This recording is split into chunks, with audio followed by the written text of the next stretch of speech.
FYI, the break will probably start at around 5 minutes because I'm going to get into some intel about group breaks, so bear with me or skip ahead. It's up to you guys. Hey guys, it's Fultoncards here, live and direct from Brooklyn, New York City. Let's go. Release day break from me today, 2021-22 SP Authentic. Can you dig it? Let's open up the spigot. Let's go. Different configuration this year, guys. They pared it back. It's a little bit more like SPX of the 2000 teens or 2000s even. Let's do a configuration, 9 cards per pack, 10 packs per box, 90 cards total. Base set 1 through 100. Future watches are 101 through 199. 99 cards on that future watch list. That makes it really hard to hit the guy you desire. Trust me on that. Okay, there are new parallels. They're base parallels of the future watches. There's the limited reds and the limited golds over to 99 and the 101s. So you do have a lot of consolation prizes. Interesting. So within a box break, guys, expect your 1 Future Watch auto and 1 additional auto, at least 1 Spectrum FX bounty card, 1 numbered card or base insert or rare tech card, whatever it is. Limited reds, it says 1 and 2.5, so that would amount to 4. On the checklist, it says 8. Same issue with the pageantries. They say 7. According to their math, it's actually 5, so there's a discrepancy. And 10 of the other sort of base inserts or this SP die cuts, the true leaders, the top rookies, etc. Most common non-Future Watch autos are the Sign of the Times. Note that rookie Sign of the Times are really rare in this product. The pageantries and the limiteds are actually pretty common. They are definitely guaranteed case hits, so look out for those. Limited auto materials look really cool. I saw like tape jobs, kind of interesting. So they do have relics this year. Of course, look for the 2001, 2002, 2011, 2012 retros. Now, I just want to help some people out with group breaks. Okay, so this guy called Sports Cards Analysis, he's pretty good. He's kind of new. He's still honing his craft. It's a little bit too detailed, a little bit too all over the place, but he has some really good information in it. Now, if you're wondering in a group break which team will hit in terms of the most autos, and you're guaranteed if you picked this team, you're going to actually hit something. Ottawa, Buffalo, the Ducks, San Jose, Florida, etc. You know, based on the sheer amount of different autos and the total autos in the population, you're probably most likely to hit. So this is really interesting information. It doesn't say anything about the return on investment. It doesn't mean that the autos that you're going to hit are going to be good autos. It means that you're going to hit autos. So to weight it towards the teams that actually do well in the secondary market, it would change this ranking a bit. So you'd have Detroit at the top. You'd have Florida probably because of Spencer Knight and Lindell. You'd have the Ducks obviously in terms of Zegras and so on. Why is Montreal a bit lower? Probably because they have less autos or they're harder to hit those autos. Now, if you go into individual players and you're wondering about the individual players that are most represented, Spencer Knight is actually the most represented in terms of the amount of autos and likelihood and the number of different autos. Cole Caulfield as well, but I understand a lot of his stuff is Group A, and if it's Group A, it means you're not necessarily going to hit it, depending on the type of auto, Byfield, Swayman, etc. So this actually makes sense, and these are ones that actually have some return on investment, but you can see that it also means that some of these autos will be saturated on the secondary market if they have really high population counts. That's another thing in terms of factoring over the long run.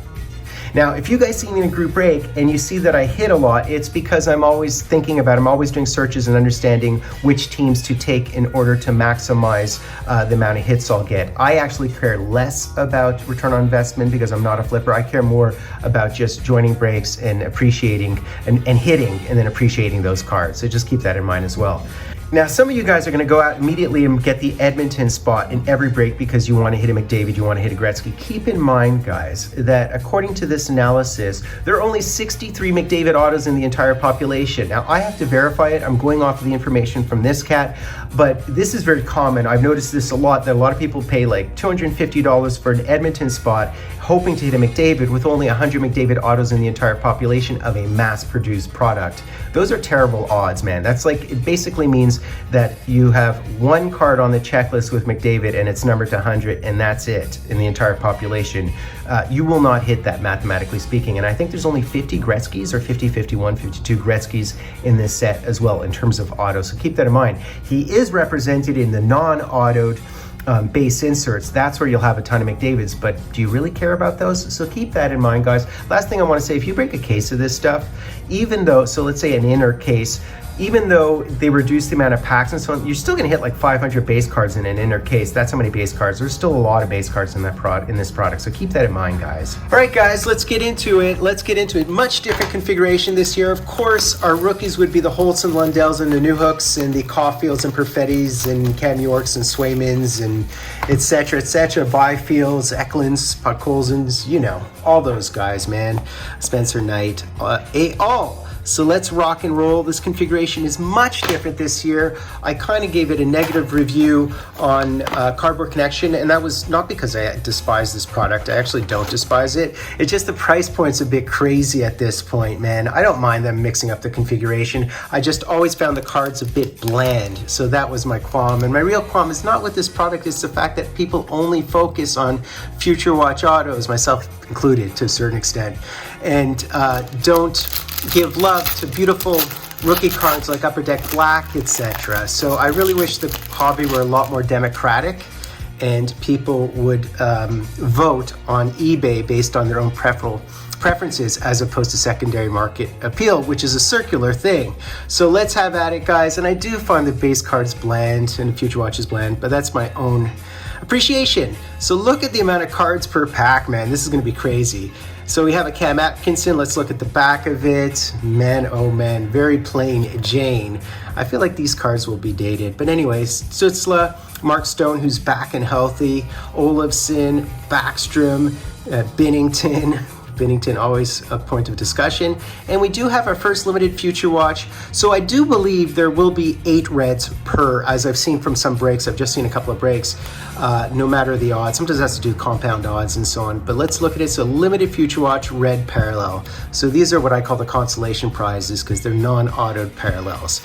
And there is our first pageantry, and it's Joe Sakic. How nice is that? They do have autos of these. They actually can be hit within cases for sure. And an SP Top Rookies of Jan Jenik. So those are just base inserts. So let's rock and roll, guys. Let us rock and roll. Man, a lot of cards per pack here. A lot of filler and thriller. Nylander, Gensel, Heiskanen, Troy Terry, Garland, Dougie Hamilton, and our second limited, and this is a non-Future Watch, and it's Sebastian Aho. Very nice. And we do have a Vejmelka, so I wanted to hit a Vejmelka. Really, really happy with this. So it's a Spectrum FX Tier 1.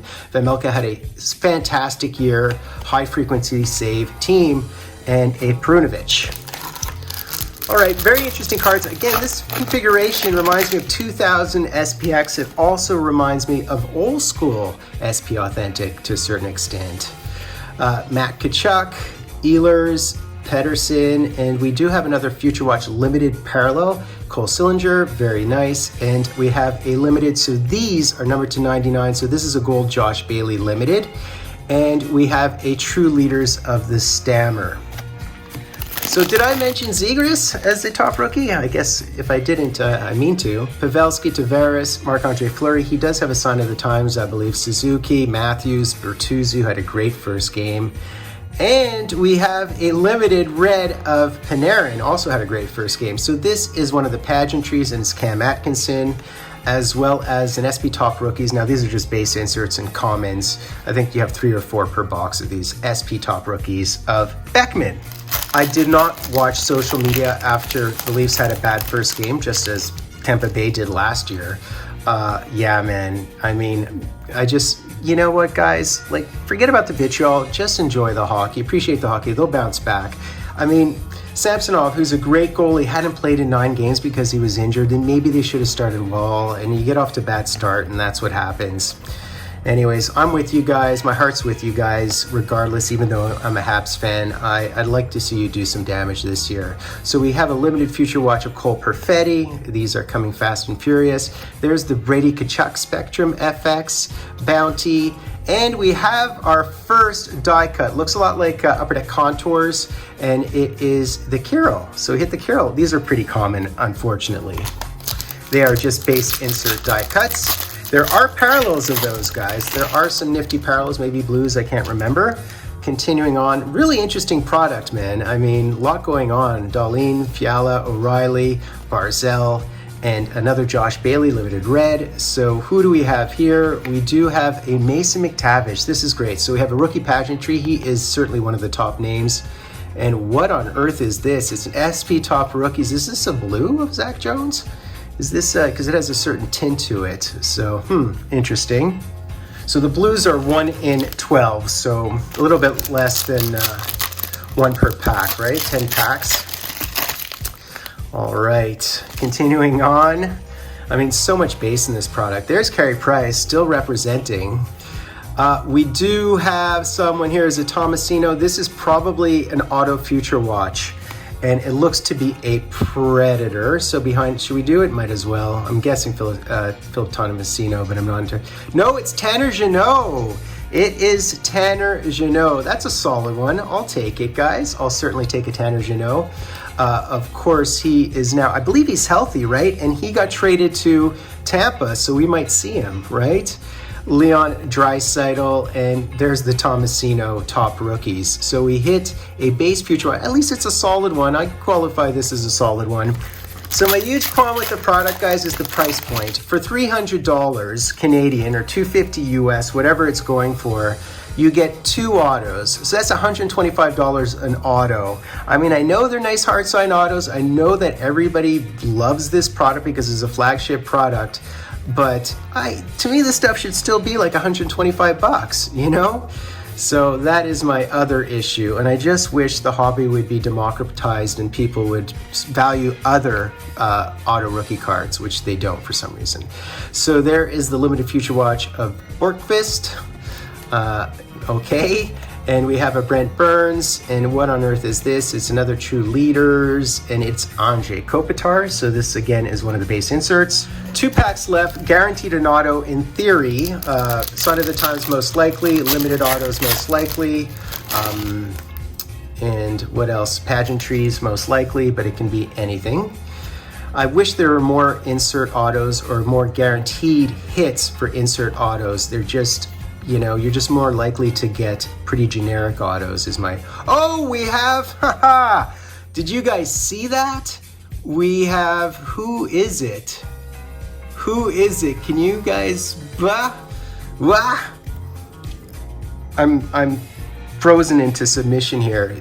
Was that a W something or rather? I'm not sure. Did you guys see that? So we hit... For whatever reason, we hit a redemption, guys. I was just frozen there. Look at that Tristan Jarry in black. I like it.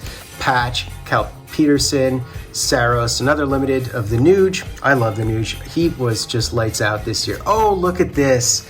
The pageantry of Gordie Howe. That is spectacular, as well as a David Pasternak die cut. Again, these look so much like Upper Deck contours. So what on earth was our...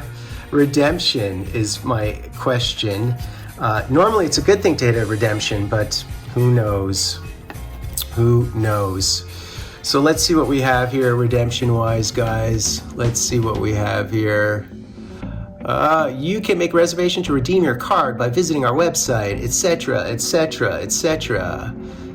And NHL SP Authentic Future Watch Auto, numbered to $9.99, so it's pretty... Oh, it's the Zegras! Oh, darn, can you believe it? That is bonkers. For a second, you know what it was? I saw the WA and I was thinking, Wyatt Kalenic. I was just like, whose name starts with a W? Boom, guys, boom. That is sick. That is... You know what's really funny, guys? I knew I would get a good box. It's because I left a bad review for this product on Cardboard Connection, and whenever I do that, I invariably hit a good box. So 2 Future Watch autos, and we did in fact hit this Trevor Zegras. That is wonderful. Now, I don't think it's... I better get this thing in before 2026, I gather. I don't think it's necessarily inscribed or anything. I think it's just a base number to $9.99, although who knows what they'll send me, right? Boom! Boom! Let's go! Let's go! So that's basically it, guys. I have to say this reconfiguration definitely reminds me of 2000 SPX just in terms of the bling and so on. Lots of inserts, man. They did deliver pretty much on the nose. We were guaranteed 2 autos, including a Future Watch auto. We received redemption, which is both good and bad, particularly good in this case. 8 of the reds, 4 of them were rookies, which is cool. 7 of the pageantries. We did receive rookies as well within pageantries. And a Gordie Howe, a blinged out Gordie Howe, kind of cool. Vemelka, one of my favorite goalies in NHL right now. 2 die cuts looking like contours of big boys. A ton of the SP top rookies, which are just base inserts. But I did notice there's a green and a blue in there, so kind of cool. Just, this is good, man. This is good. Still received some, 50 to 60 base cards, however. Hope you enjoyed it, guys. I hope you like my breakdown of group breaks and so on. If you want more of that stuff, I can do deep dives myself. Just let me know. So that's basically it, guys. I will be giving away another shipping box full of cards. So do me the honor of sub-liking, hashtagging Dryden to get into my draw. Do comment something constructive and positive. I just don't do negativity. There's too much of that on social media. So just try to keep it lighthearted and constructive and analytical. I love you guys. Do me the honor, sub-liking, hashtagging Dryden. Fultoncards live and direct from a place called Brooklyn, New York City.